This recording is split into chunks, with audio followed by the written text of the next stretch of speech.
ಬದಲಾವಣೆ ವಿಚಾರನ ಕೆಲವು ಸಚಿವರು ತಮ್ಮ ಅವಗಾನಿಗೂ ತಂದಿದ್ದಾರೆ. ಸುರ್ಜೇವಾಲಾ ಅವರಿಗೂ ಕೂಡ ತಮ್ಮ ಬೇಡಿಕೆಯನ್ನು ಮುಂದಿಟ್ಟಿದ್ದಾರೆ. ಏನಾದ್ರು ನಿರ್ಣಯ ಆಗ್ಬೋದಾ? ಕೆಪಿಸಿ ಅಧ್ಯಕ್ಷರು ಪೂರ್ಣ ಪ್ರಮಾಣದಲ್ಲಿ ತಮಗೆ ಬೇಕು ಅನ್ನುವಂಥದ್ದು ಸಚಿವರ ಆಗ್ರಹ. ಅದು ನಿಮ್ಮ ಯಾರ್ಯಾರು ಹೇಳ್ತಾರೆ ಅವ್ರ ಇಚ್ಛೆ, ಅದು ಅವ್ರ ಇಚ್ಛೆ ಪ್ರಕಾರನೇ ಹೈಕಮಾಂಡ್ ನಡ್ಕೊಳ್ಳಲ್ಲ. ಹೈಕಮಾಂಡ್ಗೆ ತಂದೆ ಒಂದು ಟಾರ್ಗೆಟ್ ಇರ್ತದೆ, ಗುರಿ ಇರ್ತದೆ, ಅದರ ಪ್ರಕಾರ ನಿರ್ಣಯ ತಗೊಳ್ತಾರೆ ಹೈಕಮಾಂಡ್. ಮತ್ತು ಹೈಕಮಾಂಡ್ ನಿರ್ಣಯ ತಗೊಳ್ಳೋದು ಅದು ಅಂತಿಮವಾಗಿದ್ದು.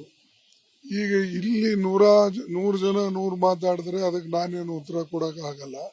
ಹೈಕಮಾಂಡ್ ತೀರ್ಮಾನ ಏನಿದೆ ಅದೇ ಫೈನಲ್.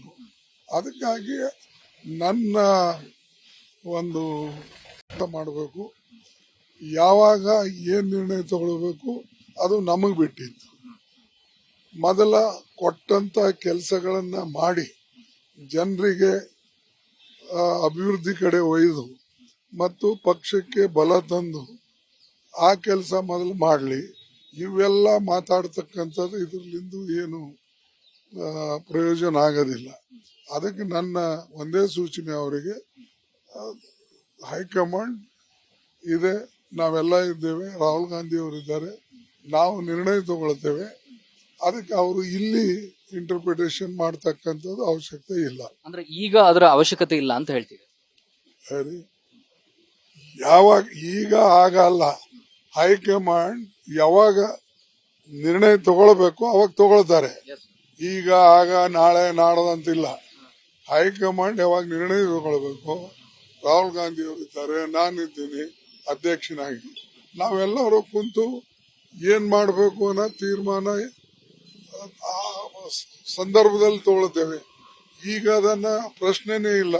ನಾಳೆ ತೆಗಿತಾರೆ ಚೀಫ್ ಮಿನಿಸ್ಟರ್, ನಾಳೆ ತೆಗಿತಾರೆ ಅನ್ನೋದು, ಅಥವಾ ಅಧ್ಯಕ್ಷರಿಗೆ ನಾಳೆ ತೆಗಿತಾರೆ ಇವತ್ತು ಇವೆಲ್ಲ ಹೂವಾಪೂವ ಯಾರು ಮಾತಾಡಬಾರ್ದು. ಏನು ಮಾಡಬೇಕು ಅದು ನಾವು ಮಾಡ್ತೇವೆ. ಅಲ್ಲಿಂದ ಯಾರಿಗೆ ಇಡಬೇಕು, ಯಾರಿಗೆ ತೆಗಿಬೇಕು, ಅಥವಾ ಯಾರಿಗೆ ಮುಂದುವರಿಸಬೇಕು, ಇವೆಲ್ಲ ಹೈಕಮಾಂಡ್ ತೀರ್ಮಾನ. ಅದ್ರ ಮೇಲೆ ಇಲ್ಲಿ ಎಲ್ಲರೂ ಕುಂತು ಒಬ್ರು ಒಂದು ಹೇಳೋದು, ಇನ್ನೊಬ್ರು ಒಂದು ಹೇಳೋದು, ಮತ್ತೊಬ್ರು ಒಂದು ಹೇಳೋದು, ಇದು ಸರಿಯಲ್ಲ. ಆ ಪಕ್ಷಕ್ಕೆ ದೊಡ್ಡ ಹಾನಿ ಆಗ್ತದೆ.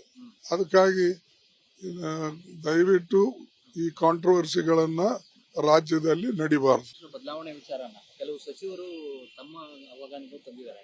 ಸುರ್ಜೇವಾಲಾ ಅವರಿಗೂ ಕೂಡ ತಮ್ಮ ಬೇಡಿಕೆಯನ್ನು ಮುಂದಿಟ್ಟಿದ್ದಾರೆ. ಏನಾದ್ರು ನಿರ್ಣಯ ಆಗ್ಬೋದಾ? ಕೆಪಿಸಿ ಅಧ್ಯಕ್ಷರು ಪೂರ್ಣ ಪ್ರಮಾಣದಲ್ಲಿ ತಮಗೆ ಬೇಕು ಅನ್ನುವಂಥದ್ದು ಸಚಿವರ ಆಗ್ರಹ. ಅದು ನಿಮ್ಮ ಯಾರ್ಯಾರು ಹೇಳ್ತಾರೆ ಅವ್ರ ಇಚ್ಛೆ, ಅದು ಅವ್ರ ಇಚ್ಛೆ ಪ್ರಕಾರನೇ ಹೈಕಮಾಂಡ್ ನಡ್ಕೊಳ್ಳಲ್ಲ. ಹೈಕಮಾಂಡ್ಗೆ ತಂದೆ ಒಂದು ಟಾರ್ಗೆಟ್ ಇರ್ತದೆ, ಗುರಿ ಇರ್ತದೆ, ಅದರ ಪ್ರಕಾರ ನಿರ್ಣಯ ತಗೊಳ್ತಾರೆ ಹೈಕಮಾಂಡ್. ಮತ್ತು ಹೈಕಮಾಂಡ್ ನಿರ್ಣಯ ತಗೊಳ್ಳೋದು ಅದು ಅಂತಿಮವಾಗಿದ್ದು. ಈಗ ಇಲ್ಲಿ 100 ಜನ 100 ಮಾತಾಡಿದ್ರೆ ಅದಕ್ಕೆ ನಾನೇನು ಉತ್ತರ ಕೊಡೋಕ್ಕಾಗಲ್ಲ. ಹೈಕಮಾಂಡ್ ತೀರ್ಮಾನ ಏನಿದೆ ಅದೇ ಫೈನಲ್. ಅದಕ್ಕಾಗಿ ನನ್ನ ಒಂದು ಕನ್ನಡಿಗರ ಮೆಚ್ಚಿನ ನಿಮ್ಮ ನ್ಯೂಸ್ 18 ಕನ್ನಡ ಈಗ ವಾಟ್ಸ್ಆಪ್ನಲ್ಲಿಯೂ ಲಭ್ಯ.